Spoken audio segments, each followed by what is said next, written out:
अस्सलाम वालेकुम my YouTube students, how are you, hope you all are fine. आज हमने अपने मैथ के सेकंड लेक्चर को डिस्कस करना है। उसके लिए हमें अपने फर्स्ट लेक्चर को रिमाइंड करना है। आपको याद होगा कि मैंने अपने फर्स्ट लेक्चर में आपको अलजबरा के बारे में समझाया था। ठीक है, अलजबरा की कुछ टर्मिनोलॉजीज़ आपके सामने लिखी थी और आपको समझाई थी, जिसमें मैंने डिटेल में आपको वेरिएबल और कॉन्स्टेंट के बारे में बताया था।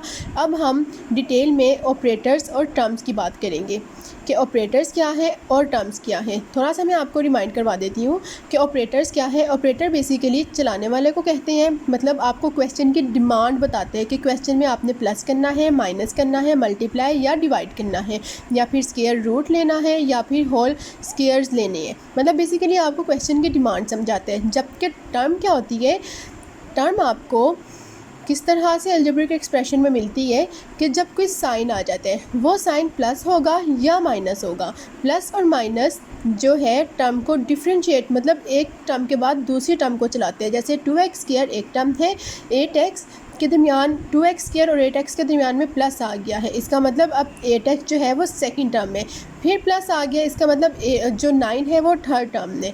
अगर इसके दरमियान माइनस आ जाए तब भी यही चीज़ होगी। अगर हम फॉर एग्जांपल यहाँ प्लस की बजाय माइनस लिख दें तो इसका मतलब है कि ये जो है माइनस भी टर्म को डिफरेंट बना रहे। तो इसके अलावा यहाँ पे 8x स्क्वायर, 8x और 9 ये तीनों टर्म्स हैं। इसके अलावा मल्टीप्लाई और डिवाइड का टर्म से क्या ताल्लुक़ है, इस सारे को हम डिस्कस करेंगे आज के लेक्चर में कि बेसिकली अलजबरा में ऑपरेटर्स और टर्म्स का जो है वो क्या रिलेशन है, क्या करैक्टर है टर्म्स और ऑपरेटर्स का। ठीक है, अगर वेरिएबल और कांस्टेंट आपको याद है तो हम अपने अगले लेक्चर को स्टार्ट करते हैं। अगर आपको वो याद नहीं है तो आप पहले जो है मेरी अलजबरा के ऊपर जो फर्स्ट लेक्चर की वीडियो है, अब वो जो है वो जाके देखें इसी चैनल के ऊपर। ठीक है, तो अलजबरा का सेकंड लेक्चर। स्टूडेंट्स, हम अपने मेन टॉपिक अलजबरा के सेकंड लेक्चर की तरफ आते हैं। सेकंड लेक्चर में हम डिस्कस करेंगे टर्म्स को और ऑपरेटर्स को। सबसे पहले हम बात कर लेते हैं टर्म्स की। टर्म्स क्या है? A terms can be a number, वो कोई नंबर भी हो सकता है, जैसा मैंने आपके सामने यहाँ पे लिखा 2, 4, 5। इसके अलावा 100, 7, 200, 1000 कोई भी नंबर हो सकता है। अ वेरिएबल, वो कोई वेरिएबल हो सकता है, जैसे x, y, z भी हो सकता है। इसके अलावा अगर आपको याद हो, मैंने अपने वेरिएबल वाले लेक्चर में आपको समझाया था कि वेरिएबल x, y, z भी हो सकता है, अल्फ़ा, बीटा, गामा भी हो सकता है, u, v और t भी हो सकता है। ठीक है, या फिर प्रोडक्ट ऑफ 2 और मोर वेरिएबल्स, या दो से ज़्यादा वेरिएबल्स का प्रोडक्ट भी हो सकता है, जैसे कि x, y या x, y, z। ठीक है, और product of a number and a variable, या फिर प्रोडक्ट हो सकता है किसी नंबर और वेरिएबल का, जैसे नंबर 9 है और वेरिएबल x है। ठीक है, y जो है ये भी वेरिएबल है, 9xy ये भी एक टर्म हो सकती है, 4y ये भी एक टर्म हो सकती है। मतलब एक नंबर होगा और एक वेरिएबल होगा, या दो वेरिएबल और एक नंबर भी हो सकता है। ठीक है, दोबारा से डिस्कस कर लेते हैं। A term can be a number, वो एक नंबर भी हो सकता है, वो एक वेरिएबल भी हो सकता है, या दो वेरिएबल्स का प्रोडक्ट मतलब मल्टीप्लाई भी हो सकता है, या दो से ज़्यादा वेरिएबल्स को भी मल्टीप्लाई कर सकते हैं, या एक नंबर और एक वेरिएबल को भी आपस में मल्टीप्लाई कर सकते हैं। जैसे मैं इसके सामने जो है आपके सामने एक एग्जाम्पल देती हूँ टर्म्स की। अलजेब्रिक एक्सप्रेशन में टर्म्स किसे कहते हैं?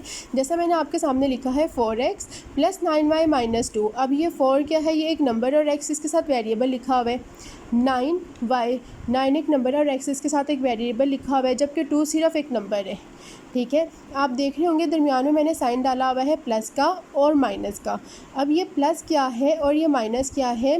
बेसिकली इस एक्सप्रेशन में जो प्लस और माइनस है, यही जो है टर्म को आपस में सेपरेट कर रही हैं। जैसे 4x ये एक टर्म है, प्लस आ गया, प्लस की वजह से आपको पता चल गया अब एक नई टर्म स्टार्ट होने लगी है, 9y। ठीक है, ये दूसरी टर्म है, और फिर माइनस आ गया, माइनस से आपको पता चल गया कि अब यहाँ पे तीसरी टर्म स्टार्ट हो गई है। मतलब इस अलजेब्रिक एक्सप्रेशन में 3 टर्म्स हैं, 1, 2, 3। इन शॉर्ट ये कि टर्म क्या होती है? जब किसी अलजेब्रिक एक्सप्रेशन के दरमियान में प्लस आ जाए या माइनस आ जाए, तो जितनी दफ़ा प्लस और माइनस के बाद एक नंबर लिखा हुआ होगा वो टर्म कहलाएगा। जैसे 4x ठीक है, जहाँ कुछ नहीं होता वहाँ पे प्लस है ना। अब जैसे 4x के स्टार्ट में भी प्लस है, ये एक टर्म हो जाएगी, फिर प्लस आएगा, ये दूसरी टर्म हो जाएगी, फिर माइनस आएगा, ये तीसरी टर्म हो जाएगी। टर्म के बारे में आपने मेरी एक बात बहुत ध्यान से समझ लेनी है कि टर्म जो है ये प्लस और माइनस से ही सेपरेट होती है, जबकि मल्टीप्लाई और डिवाइड, ध्यान से सुन लें, मल्टीप्लाई और डिवाइड ये एक ही टर्म होती है। जैसे मैंने आपके सामने लिखा हुआ है 8xy मल्टीप्लाई 2xy, ये एक टर्म है, ठीक है, ये डिफरेंट टर्म्स नहीं है। क्यों? क्योंकि ये आपस में जो है मल्टीप्लाई हो जाती हैं, ठीक है। 8xy जबकि 2xy ये एक टर्म ही कहलाएगी। इसके अलावा अगर डिवीजन में लिखा हुआ है 8xy एंड 2xy, ये भी एक ही टर्म कहलाएगी। मतलब मल्टीप्लाई में अगर दो जो है एक्सप्रेशन या के दरमियान मल्टीप्लाई आ जाए, ठीक है, तो वो एक ही टर्म, मतलब इस टाइम आपके सामने जो लिखी हुई है ये एक टर्म है, और डिवाइड में जो लिखी हुई है ये भी एक टर्म है। सिंपल ये कि प्लस और माइनस टर्म को डिफरेंट बनाती हैं, जबकि मल्टीप्लाई और डिवाइड से टर्म एक ही काउंट होती है। जैसे मैं आपके सामने एक एक्सप्रेशन लिखने लगी हूँ,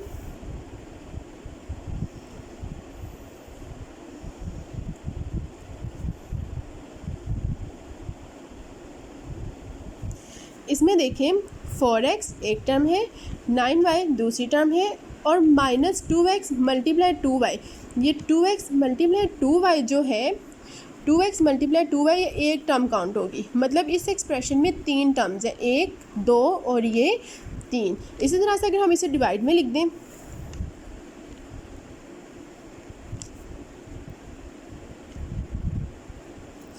तो इसमें भी आपके पास तीन टर्म्स मौजूद है, 1 2 और 3। क्यों? क्योंकि डिवाइड और मल्टीप्लाई अब जो है वो साथ ही सोल्व हो जाते हैं। बेसिकली ये क्या है, 4xy, 4 2 2 ज़ा 4 4xy, ठीक है। मतलब ये आपके पास जो टर्म कहलाएगी 4xy, क्योंकि ये मल्टीप्लाई होके मुकम्मल तौर पर सोल्व हो जाते हैं, कंप्लीट सोल्व हो जाते हैं, इसलिए ये एक अलहदा एक टर्म कहलाते हैं, ठीक है। इस तरह से ये डिवाइड हो जाते हैं, इसलिए ये भी सेपरेट जो है एक टर्म कहलाती हैं, ठीक है। मल्टीप्लाई और डिवाइड की एक ही टर्म काउंट होगी, ठीक है, जबकि प्लस और माइनस जो है वो टर्म्स को सेपरेट करेगा, ठीक है। फिर से हम डिस्कस कर लेते हैं टर्म्स क्या होती है। टर्म्स जो है प्लस और माइनस से सेपरेट होती हैं। अगर किसी अलजेब्रिक एक्सप्रेशन के दरमियान में प्लस आ रहा है या फिर माइनस आ रहा है, तो इसका मतलब वो एक नई टर्म बना रहे हैं। जैसे 4x एक टर्म है, 9y दो टर्म है, दूसरी टर्म है, और 2 तीसरी टर्म है। जबकि अगर हम बात कर लें मल्टीप्लाई की, मल्टीप्लाई जो है ये नई टर्म नहीं बनाता। किसी एक्सप्रेशन में अगर मल्टीप्लाई आ जाता है तो इसका मतलब ये जो है एक ही टर्म है, ठीक है। मल्टीप्लाई को आप एक ही काउंट करते हैं, क्योंकि इसने जैसे 8 2 ज़ा 16 x स्क्वायर y स्क्वायर एक ही टर्म काउंट होगी। इसके अलावा डिवाइड में भी टर्म एक ही काउंट होती है। जैसे मैंने आपके सामने अभी ये अलजेब्रिक एक्सप्रेशन लिखे हैं, एक जो फर्स्ट टर्म, सेकंड टर्म, और ये पूरी ओवरऑल अगर मल्टीप्लाई में लिखी हुई है तो ये जो है थर्ड टर्म कहलाएगी। क्यों? क्योंकि 2 2 आपस में मल्टीप्लाई हो जाएंगे, 4 और वेरिएबल भी साथ मल्टीप्लाई हो जाएंगे, 2 2 4, 2 इंटू 2 4, x और y साथ आ जाएंगे।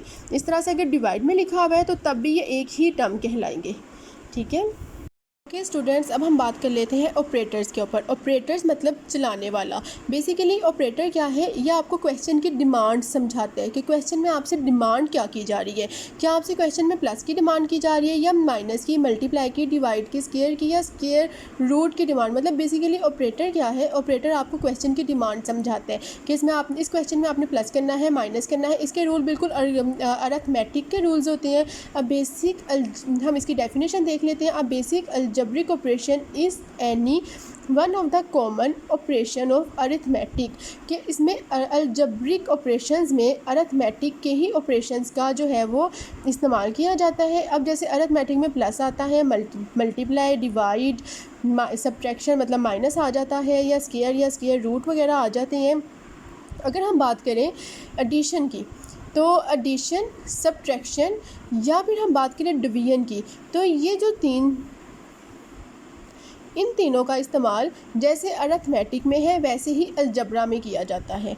मतलब एडिशन का, सब्ट्रैक्शन का और डिवीजन का, तीनों सूरतों में जैसे आप अरिथमेटिक में इन तीनों का इस्तेमाल करते हैं उसी तरह से आप अलजबरा में भी इसको इस्तेमाल करते हैं। लेकिन अलजबरा की जो सिचुएशन है उसमें मल्टीप्लाई जो है वो डिफरेंट है। किससे डिफरेंट है? अरिथमेटिक से डिफरेंट है, क्योंकि मल्टीप्लाई का जो समझने जो कंडीशन है, ठीक है, वो अलजबरा में बिल्कुल मुख्तलिफ है, जबकि अरिथमेटिक में मुख्तलिफ है। जैसे मैं आपको मिसाल के तौर पे समझाती हूँ कि मेरे पास जो है ना अरिथमेटिक में बात हो रही है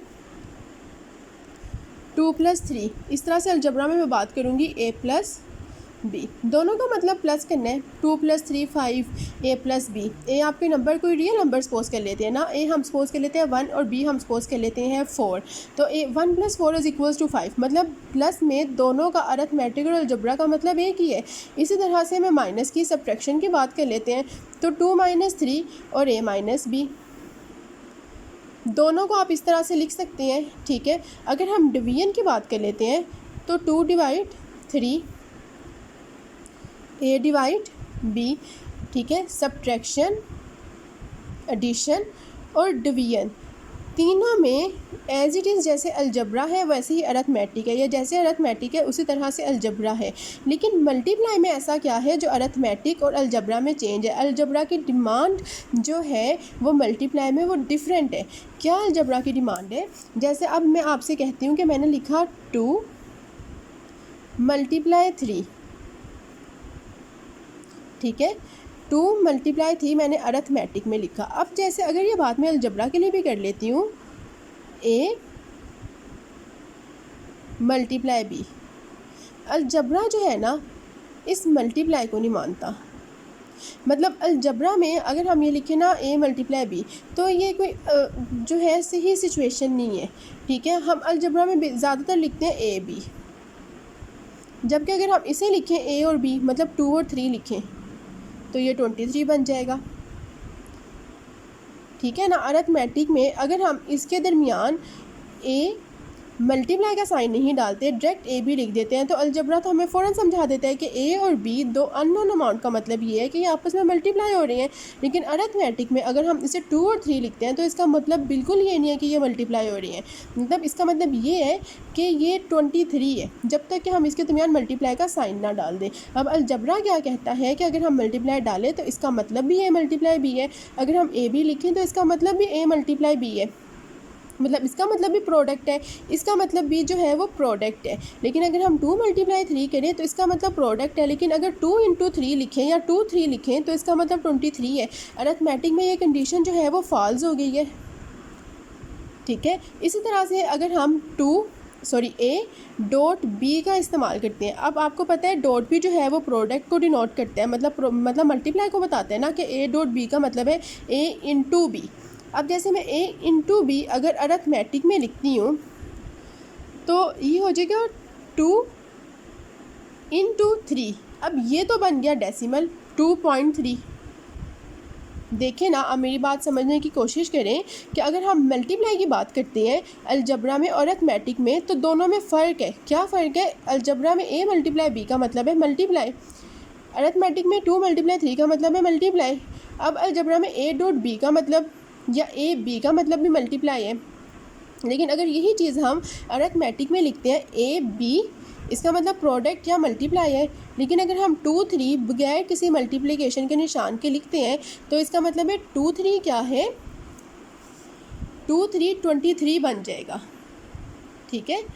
अगर हम यही चीज़ a × b के साथ करते हैं, a × b में अलजबरा का मतलब मल्टीप्लाई है, लेकिन अगर हम इसके दरमियान 2 × 3 लिखते हैं तो ये तो डेसिमल चला जाएगा, 2.3 बन जाएगा।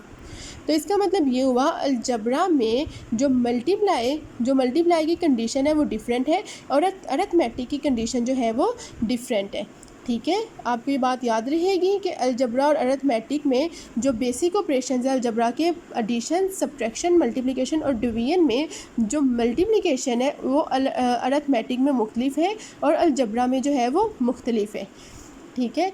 अच्छा, इसके अलावा ऑपरेटर्स में पावर्स भी आ जाती हैं, होल पावर या स्क्वायर रूट भी आ जाता है। जैसे मैंने आपके सामने एक एग्जांपल लिखी, क्वाड्रेटिव जो है फार्मूला लिखा मैंने आपके सामने -b + -√b² - 4ac / 2a। अब इसके दरमियान आपको माइनस भी नज़र आ रहा है, प्लस भी नज़र आ रहा है, स्क्वायर भी नज़र आ रहा है और स्क्वायर रूट भी नज़र आ रहा है, डिवीजन भी नज़र आ रही है। मतलब इस एक एक्सप्रेशन में आपको हर जो है अलजेब्रिक ऑपरेशन या अरिथमेटिक ऑपरेशन जो है वो आपको नज़र आ रहा है।